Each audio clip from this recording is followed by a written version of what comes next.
The secret under the bandage, the price of your future. Have you ever looked at your parents and felt a secret sting of shame? Maybe it was their calloused, dirty hands when they picked you up from school. Maybe it was the way they spoke with a heavy accent, or the old, rusted car they parked far away so your friends wouldn't see.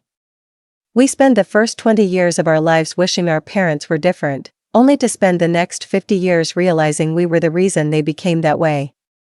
Today, on Stories with Noni, I am going to share a story that will change the way you look at the people who raised you forever. This is a story about a son who thought his father was a coward, only to find out he was a king in disguise. Before we begin, if you believe that parents are the greatest gift on earth, please hit that subscribe button right now. Join our Stories with Noni family. If you love your parents, hit the like button and share this video immediately. You might just save a relationship today. God bless you as you listen. The story begins in a small, dusty town where a boy named Leo lived with his father, Thomas. To everyone in town, Thomas was a nobody. He worked as a janitor at the local high school where Leo was a student. But that wasn't the worst part. The worst part was that Thomas always wore a thick, dirty bandage over his left hand. Always. He never took it off. He never explained it. Because of that hand, Thomas walked with a limp and moved slowly. Leo hated it. He hated the way his father smelled like floor wax and bleach. He hated the way his friends mocked his father, calling him the mummy. Leo would walk 10 paces ahead of his father in public. He would pretend he didn't know him. One afternoon, during a school basketball game, Thomas cheered a little too loudly for Leo. Leo's teammates laughed and asked, "Hey Leo, is that clumsy janitor with the broken hand really your dad?" Leo, burning with shame, looked his father in the eye and said loudly, "No, he is just some guy who lives in my building." Thomas heard it. He didn't say a word. He just slowly lowered his bandaged hand, turned around, and limped out of the gym. How many of you have ever denied someone who loved you just to fit in with people who don't care about you? It is a heavy burden to carry. If you have ever regretted the way you treated someone, type the word forgive in the comments right now. Let's heal together here at Stories with Noni. Don't forget to subscribe to help us reach more hearts like yours. Leo grew up and used his father's meager earnings to go to a top university. He became a high-powered architect. He moved to a glass office in the city and married a woman from a wealthy family. He told his wife that his father had passed away years ago. He was too embarrassed to let her meet the janitor with the bandaged hand. For 15 years, Thomas sent letters to Leo. Every month, a plain white envelope would arrive. And every month, Leo would throw it into the trash without opening it. He thought his father was just looking for a handout. He thought his father was a reminder of a life he wanted to forget. One day, Leo received a phone call from a lawyer in his hometown. Thomas had passed away in his sleep. Leo felt a small pang of guilt, but mostly, he felt a sense of relief. The embarrassment was finally gone. He traveled back to the small, dusty house to clear out the belongings. The house was cold and empty.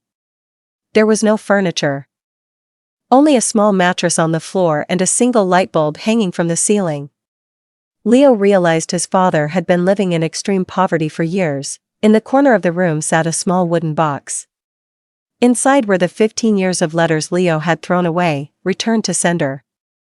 But there was also a legal document and a small, worn-out diary. Leo opened the diary. The first page was dated the day Leo was born. It read, "Today, God gave me a son. I promise to give him the world, even if it costs me mine." Leo flipped through the pages. He reached a date from 20 years ago, the night of the Great Fire at the local library. Leo remembered that night. He was 5 years old. He had been trapped in the basement while the building burned. He remembered being saved by a mysterious stranger who the town called a hero. The stranger had vanished before the reporters arrived. Leo read the entry for that night. His father's handwriting was shaky and blurred by what looked like dried tears. It read, "The doctors say the nerves in my left hand are gone. They had to graft the skin from my legs to save what was left of my arm. The beams were falling, and the only way to pull Leo out of the crawlspace was to hold the white-hot metal pipe with my bare hand. It was the longest 30 seconds of my life. I felt my flesh melting, but I couldn't let go. If I let go, the roof would have crushed my son. I will wear this bandage forever to hide the scars so Leo never feels guilty for my pain. I want him to look at me and see a father, not a victim. Leo fell to the floor, the diary trembling in his hands. The bandage he had hated, the limp he had mocked, the clumsy way his father moved, it was all because his father had stood in a furnace to keep him cool. His father wasn't a coward. He was a warrior who had carried his scars in silence so his son could grow up without the weight of a debt he could never repay. The legal document in the box was a life insurance policy. Thomas had worked 3 jobs as a janitor, a night watchman, and a street sweeper. Barely eating, just to pay the premiums. The policy was worth $500,000. The beneficiary was Leo. The note attached said, "For the house you always dreamed of building. Love, Dad." Leo sobbed in that empty house until his voice was gone. He had spent his life being ashamed of the very wounds that had saved him. He had called his father a nobody, not realizing that to his father, Leo was the only somebody that mattered. This is the lesson we must learn today at Stories with Noni. Your parents are not the clothes they wear. They are not the cars they drive. They are not the ugly scars or the tired eyes you see. Those tired eyes come from staying awake so you could sleep safely. Those calloused hands come from building a floor for you to stand on.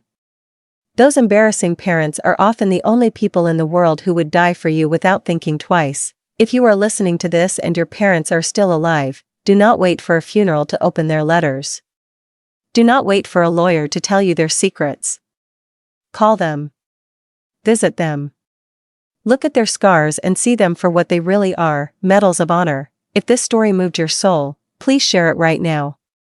There is a son or a daughter out there who needs to see this before they make the same mistake Leo did. Go to the comments and type "I honor my parents" to show the world that we value our heroes. Subscribe to Stories with Noni and turn on your notifications. We need to spread more love and honor in this world. Thank you for spending this time with me. Thank you for being part of this family. Go tell your parents you love them. We will see you in the next story. Stay blessed. Stay grateful. Stay motivated.